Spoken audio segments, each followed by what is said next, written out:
morning mga kapakpak yun oh.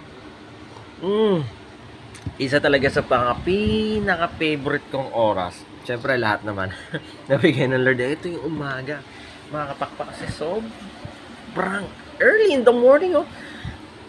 Usually ginagawa ko bago tayo magpakain eh. Siyempre nagkakape pero bago yon nagbabasa muna ng libro si Kuya Dan. So isa sa mga masarap din sabayan habang nakikinig ng mga sound, di ba?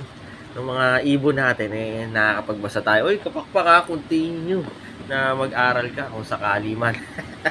Siyempre Bible pati tong salamat sa misis ko. May bago tayong libro, Atomic Habits. Napakaganda.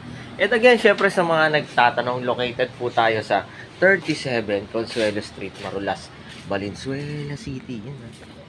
Pwede po kayo dumapo rito from Monday to Saturday, 8 a.m. to 8 p.m. now.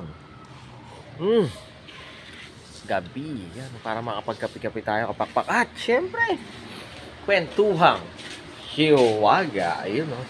Again, maraming salamat sa walang sa pagsuporta sa Dancing Bunan. Oy, ang ganda libro.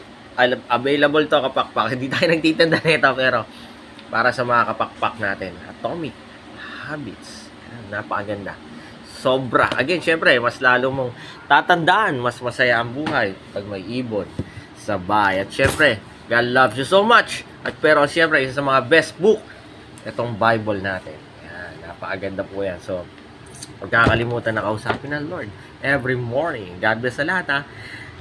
Life is happier with birds at home. And God loves you so much. Bye-bye.